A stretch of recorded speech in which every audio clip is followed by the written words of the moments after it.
सोचिए आपके सामने एक ऐसा ट्रेड आता है जिसे लेने के लिए आपकी स्ट्रैटेजी बिल्कुल तैयार है, एंट्री क्लियर है, रिस्क डिफाइंड है, स्टॉप लॉस तय है। लेकिन जैसे ही आप बाय या सेल करने वाले होते हैं, आपके अंदर एक आवाज आती है, थोड़ा रुक जाओ। आप रुक जाते हैं, फिर मार्केट आपकी डायरेक्शन में चल पड़ता है। अब अगली बार सेटअप आता है, लेकिन इस बार आप बिना पूरी कॉन्फर्मेशन के एंट्री ले लेते हैं। ट्रेड उल्टा जाता है, स्टॉप लॉस हिट होता है और यहीं से असली समस्या शुरू होती है। आपका नुकसान अभी छोटा है, लेकिन आपके दिमाग में एक नया लक्ष्य बन चुका है, ये पैसा मुझे वापस चाहिए। अब आप अगला ट्रेड लेते हैं, फिर अगला, और देखते ही देखते एक छोटा लॉस एक बड़ी गलती में बदल जाता है। लेकिन यहां एक सवाल है, अगर आपको पहले से पता था कि स्टॉप लॉस कहां रखना है, कितना रिस्क लेना है और किस सेटअप पर ट्रेड करना है, तो फिर आपने अपने ही रूल्स क्यों तोड़े? क्या आपकी स्ट्रैटेजी खराब थी या असली समस्या कहीं और थी? शायद समस्या मार्केट में नहीं थी, शायद समस्या उस एक पल में थी जब आपने अपने डिसीजन की पावर अपने इमोशन को दे दी।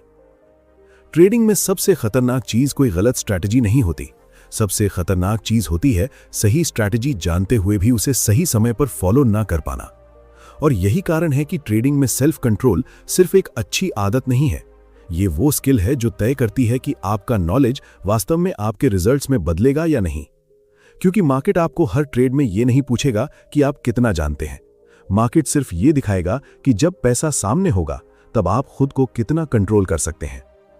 आज हम इसी सवाल को गहराई से समझेंगे कि आखिर एक ट्रेडर अपने fear, greed, FOMO, revenge trading और ओवर कॉन्फिडेंस के बावजूद अपने डिसीजन को कैसे कंट्रोल कर सकता है।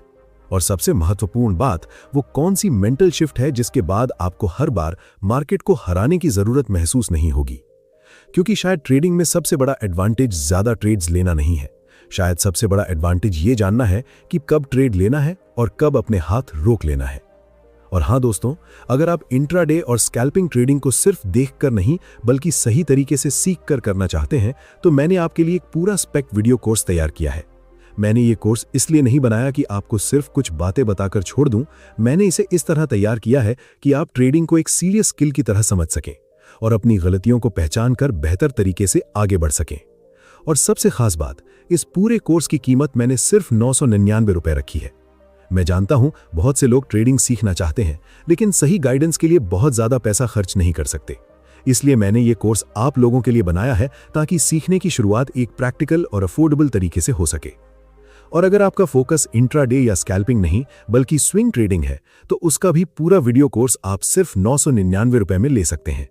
दोनों कोर्सेज आपके लिए बनाए गए हैं ताकि आप सिर्फ मार्केट को देखने वाले इंसान ना रहें, बल्कि उसे समझने की दिशा में आगे बढ़ें। अगर आप सच में ट्रेडिंग सीखना चाहते हैं तो कोर्स का लिंक डिस्क्रिप्शन, बायो और पिन्ड कमेंट में दिया गया है। आज शुरुआत कीजिए, क्योंकि सही समय हमेशा अगली बार नहीं आता। तो चलिए अब वीडियो को शुरू करते हैं। दोस्तों, कल्पना कीजिए आपने पूरी रात मार्केट का एनालिसिस किया है। आपने अपना सेटअप तैयार किया, एंट्री तय की, स्टॉप लॉस तय किया और रिस्क भी पहले से डिफाइन कर लिया। सुबह मार्केट खुलता है और कुछ ही मिनटों में वही सेटअप आपके सामने आ जाता है जिसका आप इंतजार कर रहे थे। लेकिन जैसे ही एंट्री लेने का समय आता है, आपका माइंड अचानक कहता है, थोड़ा रुक जाओ, शायद मार्केट पहले नीचे जाएगा। आप रुक जाते हैं। कुछ ही मिनट बाद मार्केट आपकी डायरेक्शन में चला जाता है। अब आपके अंदर रिग्रेट पैदा होता है और यही रिग्रेट अगली बार आपके डिसीजन को और ज्यादा प्रभावित करने वाला है। अगली बार वही मार्केट एक दूसरा सेटअप देता है। इस बार आप सोचते हैं, पिछली बार मौका निकल गया था, अब मौका नहीं छोड़ना है। आप जल्दी एंट्री ले लेते हैं, जबकि आपका पूरा सेटअप अभी बना ही नहीं था। ट्रेड उल्टा चला जाता है और स्टॉप लॉस हिट हो जाता है। अब कहानी यहां खत्म नहीं होती, असली समस्या अब शुरू होती है, क्योंकि आपके दिमाग में एक विचार आता है, ये लॉस मुझे वापस लेना है। और यही एक विचार एक सामान्य ट्रेडर को इमोशनल ट्रेडर बना सकता है। आप तीसरा ट्रेड लेते हैं, फिर चौथा ट्रेड, पोजीशन साइज भी शायद बढ़ जाती है। पहले जो रिस्क आपने तय किया था, वो अब आपके इमोशन के सामने छोटा लगने लगता है। आपको लगता है कि बस एक सही ट्रेड मिल जाए, पूरा नुकसान वापस आ जाएगा। लेकिन मार्केट किसी के लॉस को देखकर अपना बिहेवियर नहीं बदलता। उसे फर्क नहीं पड़ता कि आपने अभी पैसा गंवाया है या पिछले ट्रेड में प्रॉफिट बनाया था। मार्केट सिर्फ अपना मूवमेंट दिखाता है और आपके सामने एक सवाल रखता है, क्या आप अपने रूल्स फॉलो करेंगे? यहीं पर ट्रेडिंग में सेल्फ कंट्रोल की असली इंपॉर्टेंस सामने आती है। सेल्फ कंट्रोल का मतलब ये नहीं है कि आपको फियर महसूस नहीं होना चाहिए। इसका मतलब ये भी नहीं है कि प्रॉफिट देखकर आपको एक्साइटमेंट नहीं होगी। आप इंसान हैं, इमोशन आएंगे ही। असली स्किल ये है कि इमोशन आने के बाद भी आपका डिसीजन आपके ट्रेडिंग प्लान से आए, आपके डर या लालच से नहीं। क्योंकि एक ट्रेडर के लिए सबसे खतरनाक स्थिति तब होती है जब उसे पता होता है कि सही क्या है, लेकिन वो उस समय सही काम नहीं कर पाता। मैंने ट्रेडिंग साइकोलॉजी को समझते हुए यही महसूस किया कि मार्केट में सबसे कठिन चीज किसी स्ट्रैटेजी को सीखना नहीं है। स्ट्रैटेजी सीखना संभव है, चार्ट पढ़ना सीखा जा सकता है, एंट्री और एग्जिट के रूल्स बनाए जा सकते हैं, रिस्क मैनेजमेंट सीखा जा सकता है। लेकिन जब आपका अपना पैसा सामने होता है, तब उन रूल्स को फॉलो करना एक बिल्कुल अलग चुनौती बन जाता है। यही वो जगह है जहां नॉलेज और बिहेवियर के बीच का अंतर दिखाई देता है। मान लीजिए आपके पास एक बहुत अच्छी स्ट्रैटेजी है और उस स्ट्रैटेजी में आपके पास एक क्लियर एज है, लेकिन आप हर बार प्रॉफिट जल्दी बुक कर लेते हैं क्योंकि आपको डर है कि प्रॉफिट वापस न चला जाए। दूसरी तरफ जब ट्रेड लॉस में जाता है तो आप स्टॉप लॉस को हटाने लगते हैं क्योंकि आपको उम्मीद है कि मार्केट वापस आ जाएगा। यहां स्ट्रैटेजी गलत नहीं है, समस्या स्ट्रैटेजी को एग्जीक्यूट करने वाले बिहेवियर में है। और अगर बिहेवियर कंट्रोल में नहीं है तो एक अच्छी स्ट्रैटेजी भी लगातार खराब रिजल्ट्स दे सकती है। इसलिए ट्रेडिंग में आपको सिर्फ ये नहीं पूछना चाहिए कि मेरी स्ट्रैटेजी कितनी अच्छी है, आपको ये भी पूछना चाहिए कि जब मेरा माइंड उस स्ट्रैटेजी के खिलाफ जाने के लिए कहेगा तब मैं क्या करूंगा। क्योंकि असली परीक्षा तब नहीं होती जब मार्केट आपके पक्ष में चल रहा हो। असली परीक्षा तब होती है जब ट्रेड आपके खिलाफ जाता है, जब लगातार 2 लॉस आते हैं, जब कोई दूसरा ट्रेडर प्रॉफिट की स्क्रीनशॉट दिखाता है, जब आपको लगता है कि मार्केट आज बहुत तेज चल रहा है और आप पीछे छूट रहे हैं। उस समय अगर आप फोमो में एंट्री नहीं लेते, अगर आप रिवेंज ट्रेडिंग नहीं करते, अगर आप ओवर कॉन्फिडेंस में रिस्क नहीं बढ़ाते और अगर सेटअप ना मिलने पर भी शांत रहकर नो ट्रेड को एक्सेप्ट कर लेते हैं, तो समझिए आप सिर्फ मार्केट को नहीं अपने माइंड को ट्रेन कर रहे हैं। और यही ट्रेनिंग धीरे धीरे आपके ट्रेडिंग बिहेवियर को बदलती है। क्योंकि आखिर में मार्केट में आपका सबसे बड़ा एडवांटेज ये नहीं होगा कि आपको हर बार पता हो कि अगली कैंडल ऊपर जाएगी या नीचे। ऐसा कोई भी निश्चित रूप से नहीं जान सकता। आपका एडवांटेज ये होगा कि आपको पता है किसी भी आउटकम के बाद आपको क्या करना है। प्रॉफिट आए तो क्या करना है, लॉस आए तो क्या करना है, सेटअप मिले तो क्या करना है और सेटअप ना मिले तो क्या नहीं करना है। अब यहां एक बहुत महत्वपूर्ण सवाल आता है। अगर हमें पहले से पता है कि इमोशन हमारे डिसीजन को खराब कर सकता है, तो फिर आखिर फियर, ग्रीड और रिवेंज ट्रेडिंग पैदा ही क्यों होती है और हमारा माइंड हमें बार बार वही गलती करने के लिए मजबूर क्यों करता है। जब हम ट्रेडिंग में फियर, ग्रीड और रिवेंज ट्रेडिंग की बात करते हैं तो अक्सर हमें लगता है कि ये सिर्फ हमारी कमजोरी है, लेकिन असल में इनके पीछे हमारे माइंड का एक बहुत गहरा बिहेवियर काम करता है। आपका माइंड हमेशा आपको नुकसान पहुंचाने के लिए काम नहीं कर रहा होता, वो आपको प्रोटेक्ट करने की कोशिश करता है। समस्या तब पैदा होती है जब मार्केट की अनसर्टेनिटी को आपका माइंड एक खतरे की तरह देखना शुरू कर देता है। मान लीजिए आपने एक ट्रेड लिया और एंट्री के कुछ ही मिनट बाद मार्केट आपके खिलाफ जाने लगा। आपकी स्ट्रैटेजी के अनुसार अभी स्टॉप लॉस हिट नहीं हुआ है, लेकिन आपका माइंड आपको लगातार बता रहा है कि कुछ गलत होने वाला है। अब आपके सामने 2 रास्ते हैं। पहला, अपने पहले से तय प्लान को फॉलो करना।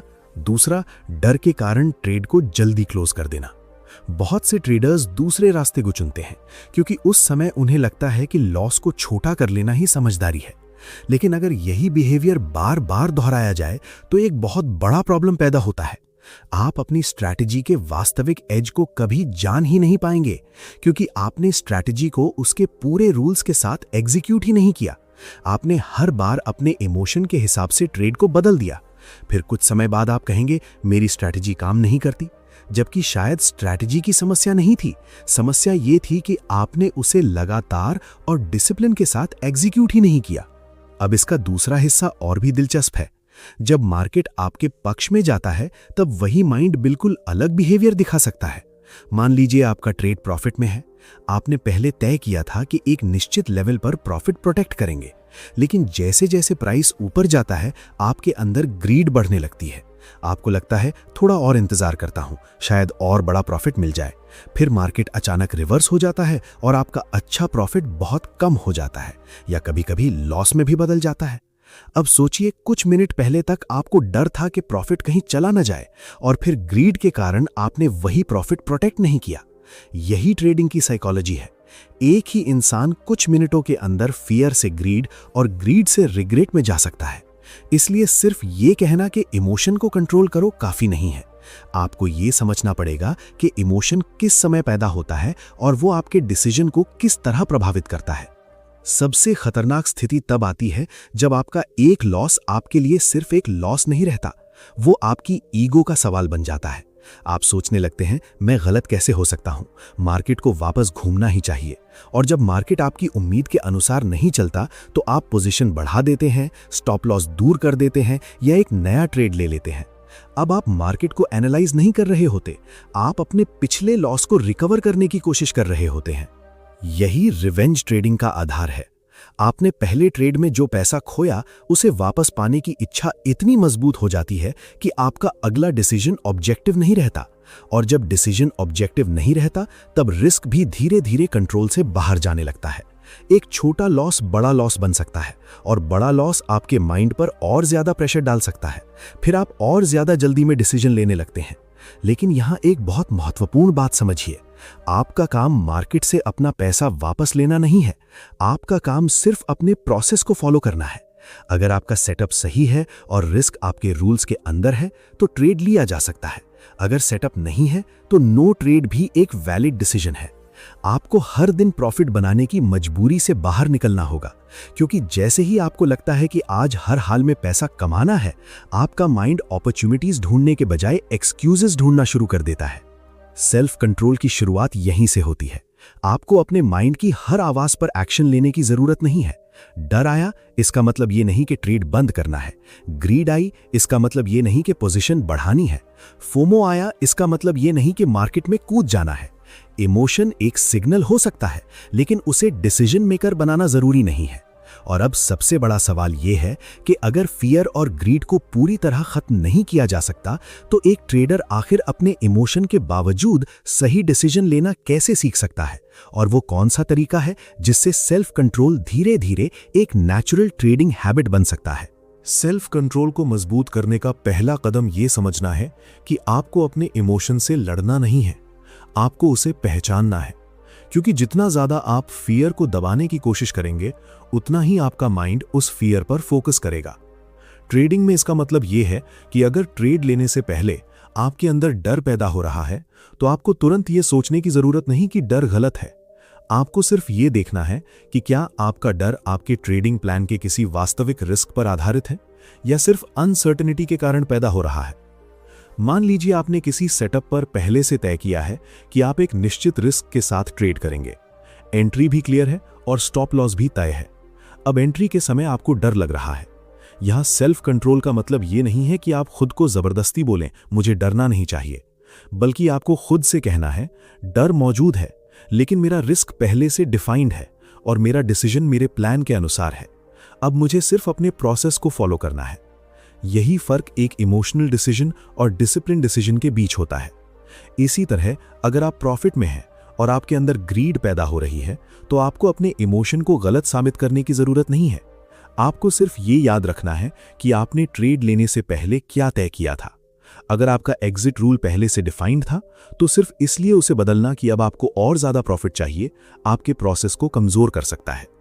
ट्रेडिंग में सबसे बड़ी गलती अक्सर उस समय नहीं होती जब हमें कुछ पता नहीं होता। गलती उस समय होती है जब हमें पता होता है कि क्या करना चाहिए लेकिन हम अपने इमोशन के कारण उसे बदल देते हैं। इसलिए एक प्रोफेशनल माइंडसेट बनाने के लिए आपको अपने हर ट्रेड से पहले एक मानसिक तैयारी करनी होगी। आपको खुद को यह एक्सेप्ट करना होगा कि इस ट्रेड का आउटकम आपके कंट्रोल में नहीं है। यह ट्रेड प्रॉफिट में जा सकता है, लॉस में जा सकता है या शायद आपको कुछ समय तक कोई स्पष्ट मूवमेंट ही ना मिले।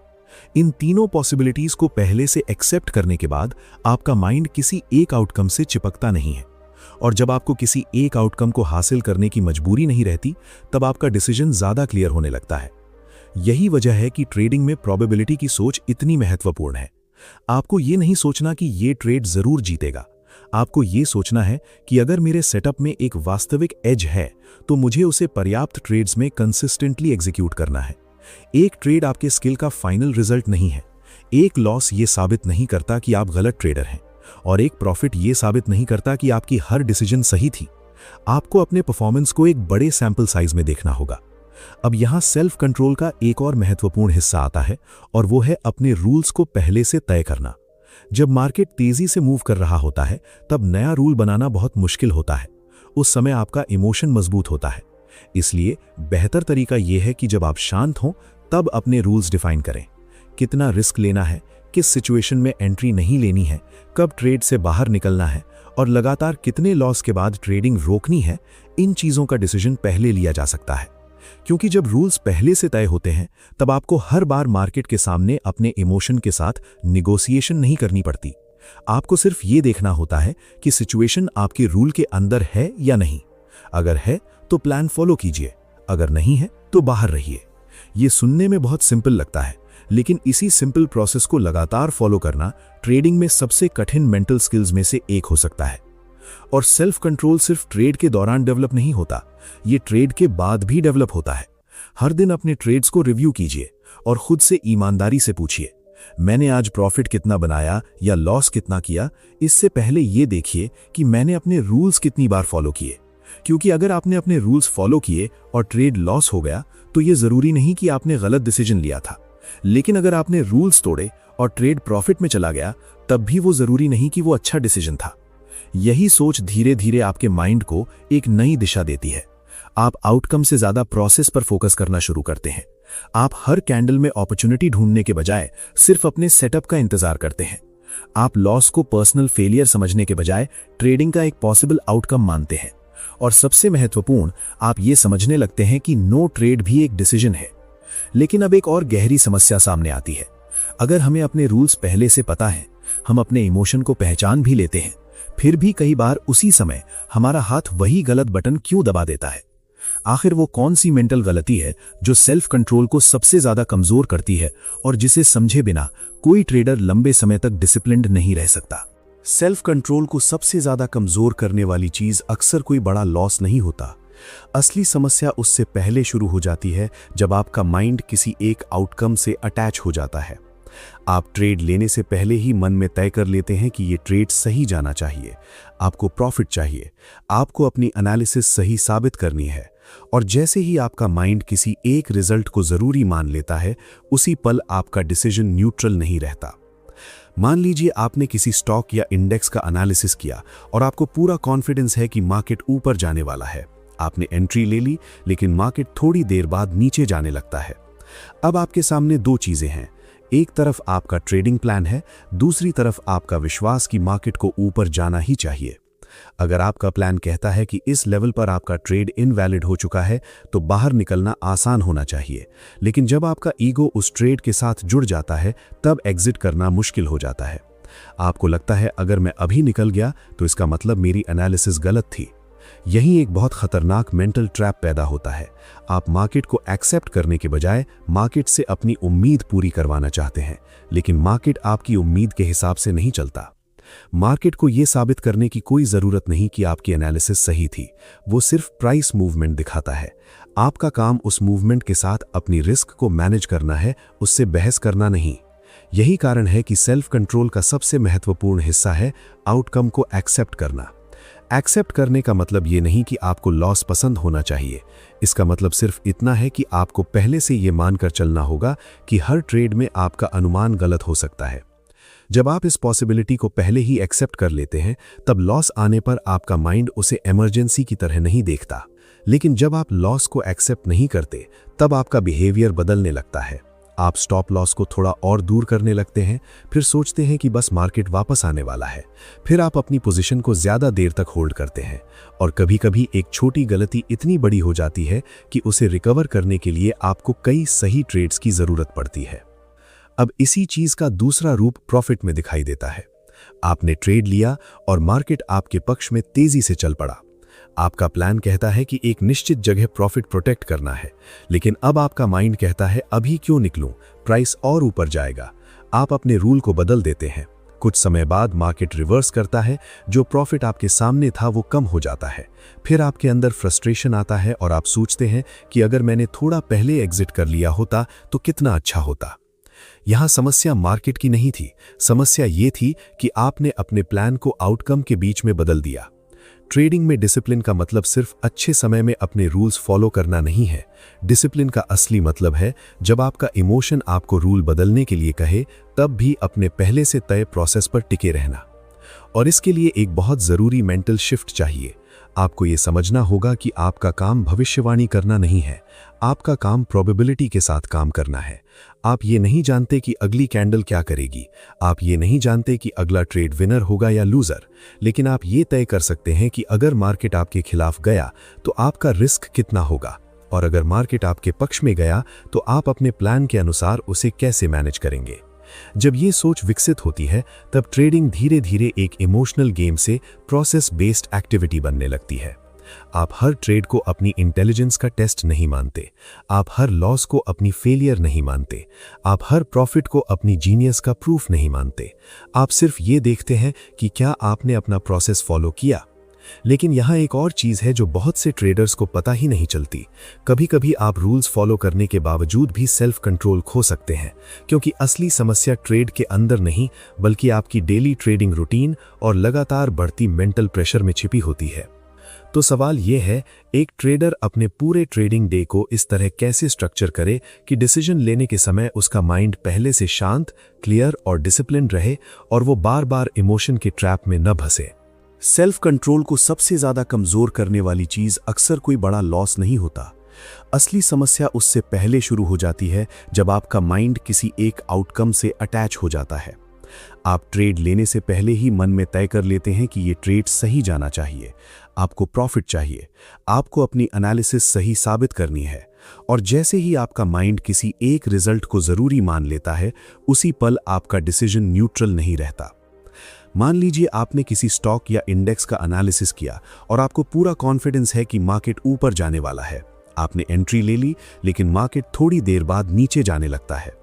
अब आपके सामने दो चीजें हैं, एक तरफ आपका ट्रेडिंग प्लान है, दूसरी तरफ आपका विश्वास कि मार्केट को ऊपर जाना ही चाहिए। अगर आपका प्लान कहता है कि इस लेवल पर आपका ट्रेड इनवैलिड हो चुका है तो बाहर निकलना आसान होना चाहिए, लेकिन जब आपका ईगो उस ट्रेड के साथ जुड़ जाता है तब एग्जिट करना मुश्किल हो जाता है। आपको लगता है अगर मैं अभी निकल गया तो इसका मतलब मेरी एनालिसिस गलत थी। यही एक बहुत खतरनाक मेंटल ट्रैप पैदा होता है। आप मार्केट को एक्सेप्ट करने के बजाय मार्केट से अपनी उम्मीद पूरी करवाना चाहते हैं, लेकिन मार्केट आपकी उम्मीद के हिसाब से नहीं चलता। मार्केट को यह साबित करने की कोई जरूरत नहीं कि आपकी एनालिसिस सही थी, वो सिर्फ प्राइस मूवमेंट दिखाता है। आपका काम उस मूवमेंट के साथ अपनी रिस्क को मैनेज करना है, उससे बहस करना नहीं। यही कारण है कि सेल्फ कंट्रोल का सबसे महत्वपूर्ण हिस्सा है आउटकम को एक्सेप्ट करना। एक्सेप्ट करने का मतलब ये नहीं कि आपको लॉस पसंद होना चाहिए, इसका मतलब सिर्फ इतना है कि आपको पहले से ये मानकर चलना होगा कि हर ट्रेड में आपका अनुमान गलत हो सकता है। जब आप इस पॉसिबिलिटी को पहले ही एक्सेप्ट कर लेते हैं तब लॉस आने पर आपका माइंड उसे इमरजेंसी की तरह नहीं देखता, लेकिन जब आप लॉस को एक्सेप्ट नहीं करते तब आपका बिहेवियर बदलने लगता है। आप स्टॉप लॉस को थोड़ा और दूर करने लगते हैं, फिर सोचते हैं कि बस मार्केट वापस आने वाला है, फिर आप अपनी पोजीशन को ज्यादा देर तक होल्ड करते हैं और कभी-कभी एक छोटी गलती इतनी बड़ी हो जाती है कि उसे रिकवर करने के लिए आपको कई सही ट्रेड्स की जरूरत पड़ती है। अब इसी चीज का दूसरा रूप प्रॉफिट में दिखाई देता है। आपने ट्रेड लिया और मार्केट आपके पक्ष में तेजी से चल पड़ा। आपका प्लान कहता है कि एक निश्चित जगह प्रॉफिट प्रोटेक्ट करना है, लेकिन अब आपका माइंड कहता है अभी क्यों निकलूं, प्राइस और ऊपर जाएगा। आप अपने रूल को बदल देते हैं। कुछ समय बाद मार्केट रिवर्स करता है, जो प्रॉफिट आपके सामने था वो कम हो जाता है। फिर आपके अंदर फ्रस्ट्रेशन आता है और आप सोचते हैं कि अगर मैंने थोड़ा पहले एग्जिट कर लिया होता तो कितना अच्छा होता। यहां समस्या मार्केट की नहीं थी, समस्या ये थी कि आपने अपने प्लान को आउटकम के बीच में बदल दिया। ट्रेडिंग में डिसिप्लिन का मतलब सिर्फ अच्छे समय में अपने रूल्स फॉलो करना नहीं है। डिसिप्लिन का असली मतलब है जब आपका इमोशन आपको रूल बदलने के लिए कहे तब भी अपने पहले से तय प्रोसेस पर टिके रहना। और इसके लिए एक बहुत जरूरी मेंटल शिफ्ट चाहिए। आपको ये समझना होगा कि आपका काम भविष्यवाणी करना नहीं है, आपका काम प्रोबेबिलिटी के साथ काम करना है। आप ये नहीं जानते कि अगली कैंडल क्या करेगी, आप ये नहीं जानते कि अगला ट्रेड विनर होगा या लूजर, लेकिन आप ये तय कर सकते हैं कि अगर मार्केट आपके खिलाफ गया तो आपका रिस्क कितना होगा, और अगर मार्केट आपके पक्ष में गया तो आप अपने प्लान के अनुसार उसे कैसे मैनेज करेंगे। जब ये सोच विकसित होती है तब ट्रेडिंग धीरे धीरे एक इमोशनल गेम से प्रोसेस बेस्ड एक्टिविटी बनने लगती है। आप हर ट्रेड को अपनी इंटेलिजेंस का टेस्ट नहीं मानते, आप हर लॉस को अपनी फेलियर नहीं मानते, आप हर प्रॉफिट को अपनी जीनियस का प्रूफ नहीं मानते। आप सिर्फ ये देखते हैं कि क्या आपने अपना प्रोसेस फॉलो किया। लेकिन यहाँ एक और चीज़ है जो बहुत से ट्रेडर्स को पता ही नहीं चलती। कभी कभी आप रूल्स फॉलो करने के बावजूद भी सेल्फ कंट्रोल खो सकते हैं, क्योंकि असली समस्या ट्रेड के अंदर नहीं बल्कि आपकी डेली ट्रेडिंग रूटीन और लगातार बढ़ती मेंटल प्रेशर में छिपी होती है। तो सवाल यह है, एक ट्रेडर अपने पूरे ट्रेडिंग डे को इस तरह कैसे स्ट्रक्चर करे कि डिसीजन लेने के समय उसका माइंड पहले से शांत, क्लियर और डिसिप्लिन रहे और वो बार बार इमोशन के ट्रैप में न फंसे। अब तक हमने समझा कि सेल्फ कंट्रोल सिर्फ ट्रेड के दौरान इमोशन को रोकने का नाम नहीं है, लेकिन एक बहुत महत्वपूर्ण बात है। आपका ट्रेडिंग बिहेवियर मार्केट खुलने के बाद अचानक पैदा नहीं होता, वो उससे पहले ही बनना शुरू हो जाता है। अगर आप ट्रेडिंग शुरू करने से पहले मेंटली प्रिपेयर्ड नहीं है तो मार्केट की पहली तेज कैंडल आपके डिसीजन को आसानी से प्रभावित कर सकती है। इसलिए एक डिसिप्लिन ट्रेडर का दिन सिर्फ एंट्री से शुरू नहीं होता, वो मार्केट खुलने से पहले ही अपने माइंड को तैयार करता है।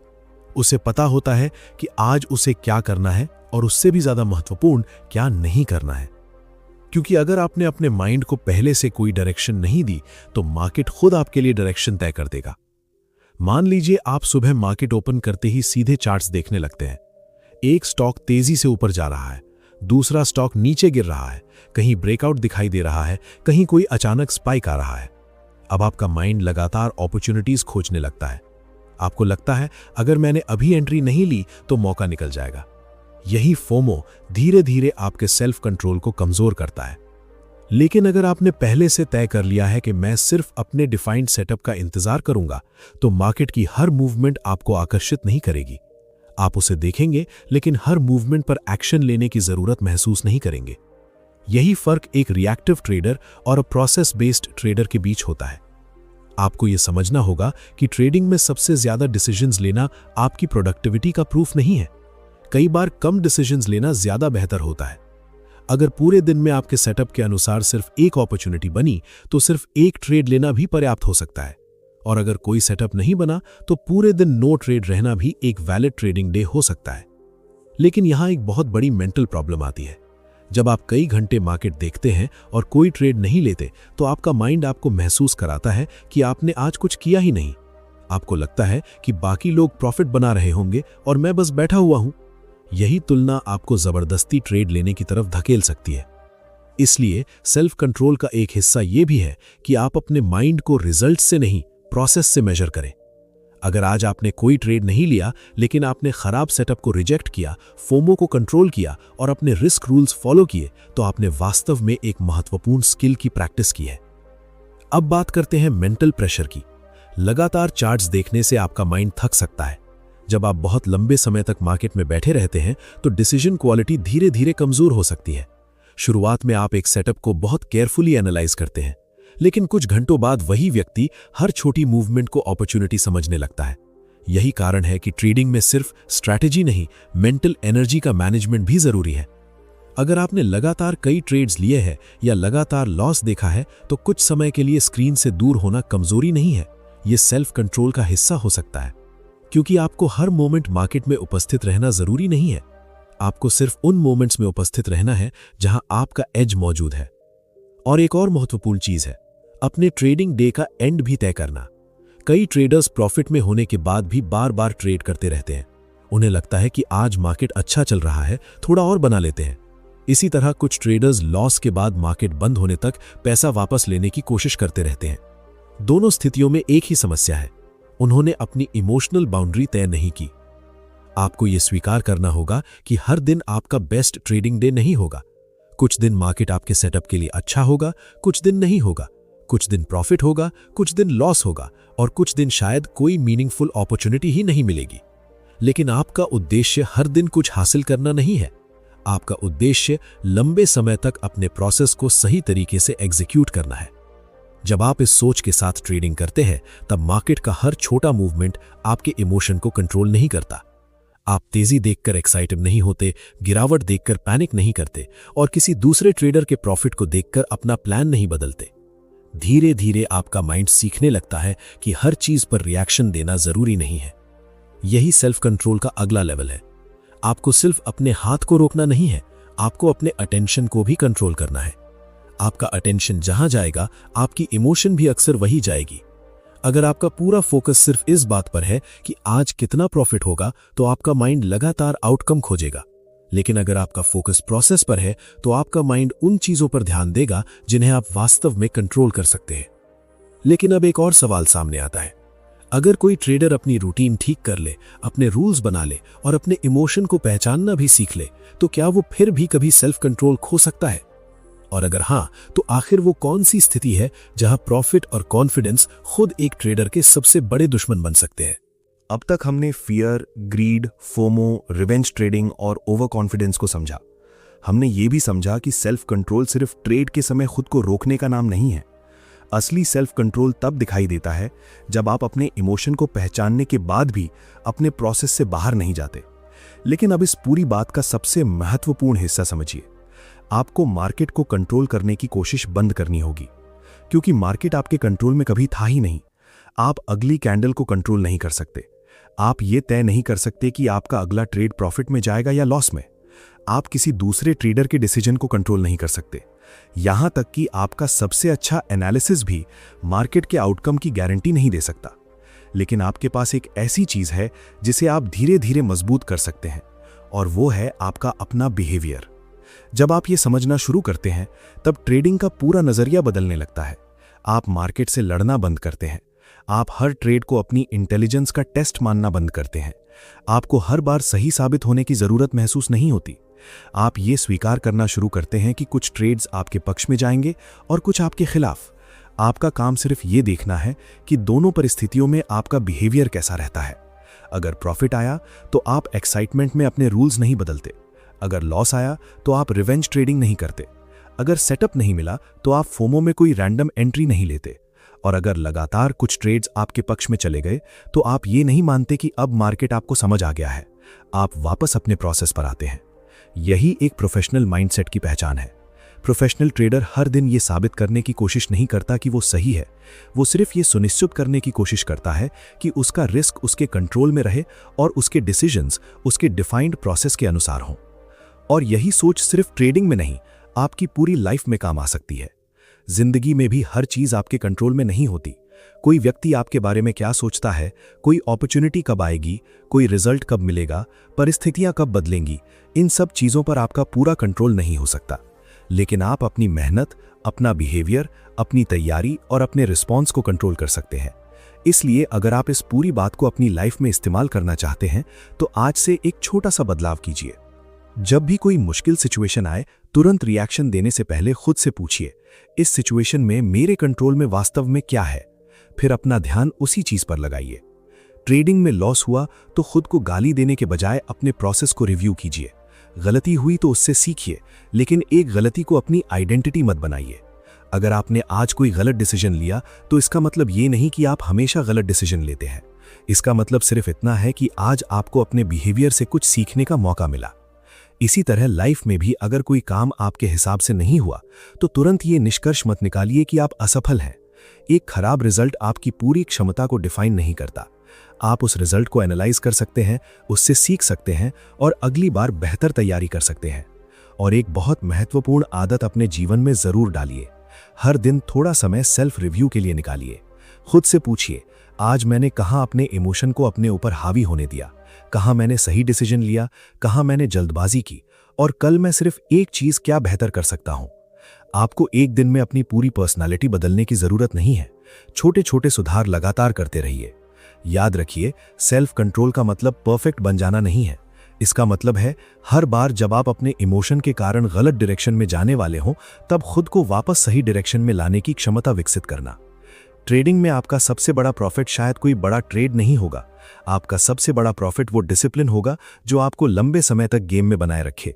क्योंकि जो ट्रेडर अपने कैपिटल को प्रोटेक्ट करना सीखता है, अपने इमोशन को ऑब्जर्व करना सीखता है और अपने प्रोसेस पर भरोसा करना सीखता है, उसके पास सीखने और आगे बढ़ने का समय रहता है। और जिंदगी में भी यही नियम काम करता है। हर दिन खुद को थोड़ा बेहतर बनाइए। जल्दी रिजल्ट्स के पीछे भागने के बजाय सही प्रोसेस पर ध्यान दीजिए। अपने डिसीजंस की जिम्मेदारी लीजिए। गलती होने पर सीखिए, लेकिन रुकिए मत। दूसरों से अपनी तुलना करने के बजाय अपने कल से बेहतर बनने की कोशिश कीजिए, क्योंकि अंत में असली जीत सिर्फ मार्केट में पैसा बनाने की नहीं है। असली जीत ये है कि आप अपने डर, अपनी जल्दबाजी, अपनी लालच और अपनी गलत आदतों के बावजूद अपने लिए सही डिसीजन लेना सीख जाएं। तो अगली बार जब मार्केट आपके सामने कोई नया अवसर रखे या जिंदगी आपके सामने कोई मुश्किल सिचुएशन रखे, सिर्फ ये मत पूछिए कि मुझे क्या मिलेगा। खुद से ये भी पूछिए, इस समय मेरे आप पर कितना कंट्रोल है। क्योंकि जब परिस्थितियों को कंट्रोल नहीं कर सकते, तब भी अपने रिस्पॉन्स को कंट्रोल करना आपके हाथ में रहता है। और जिस दिन आपने अपने रिस्पॉन्स को कंट्रोल करना सीख लिया, उसी दिन से आपकी ट्रेडिंग ही नहीं, आपकी पूरी जिंदगी धीरे धीरे एक बेहतर डायरेक्शन में आगे बढ़ना शुरू कर सकती है।